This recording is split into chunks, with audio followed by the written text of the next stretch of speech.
kids, comics. Silver-haired Bronze Age babe here, yakking about her comic book collection. And today I'm going to talk about this book. And I'm starting off with it folded in half because some of you have talked about the subscriber crease. And this is a book, this wasn't mine, but it came to me with that subscriber crease. See how it's folded there? The back in the day, if you subscribed to comic books, they would come in plain brown wrappers folded in half.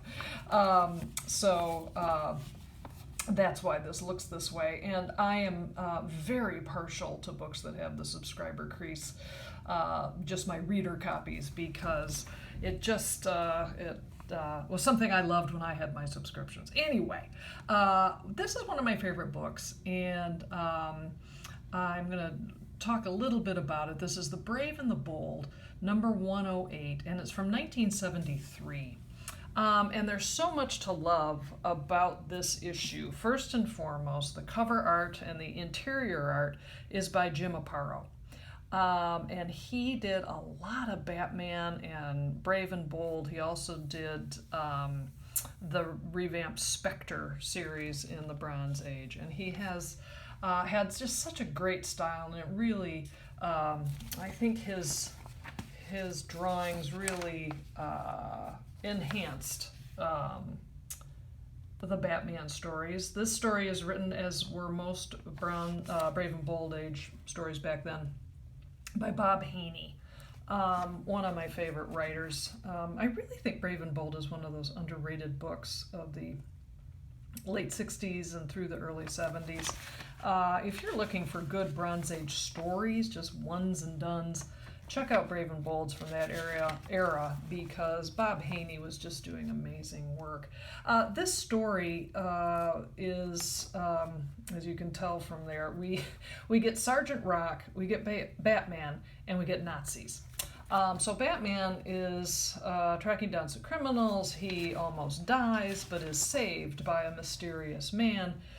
He tries to chase the mysterious man, but Sgt Rock shows up and tries to take out the mysterious man, and Sgt Rock tells Batman that actually that is Adolf Hitler, and we better, get him while the getting's good. We get a great flashback of Sgt Rock back in World War II, and you get this marvelous image of Hitler that Aparo really captures the horror of that. The story goes on and ends. I'm not going to ruin it for you, because you really should search it out if this is of any interest. But just look at that art. Look at that panel. That's just something special. And the final image here in the final part of this story. Sorry, I'm making a mess of this, but this is why I have reader copies, because I can just mangle them the way I'm doing it. So it ends on a very ambiguous note, with Batman saying, "Whether Hitler's dead or alive, Rock, I know one thing for sure now. The spirit of evil he represented is always with us, and nobody can foretell when or where it will strike again." And it says, "No end." And look, it's a little double.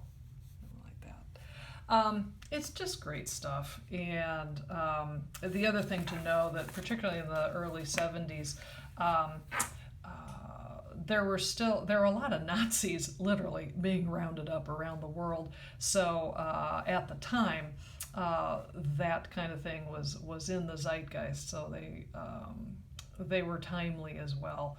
But had a nice moral to the story, and just a great example of what comic books could do back in 1973, and I'm thrilled to have this in my collection. Well, thanks so much for stopping by.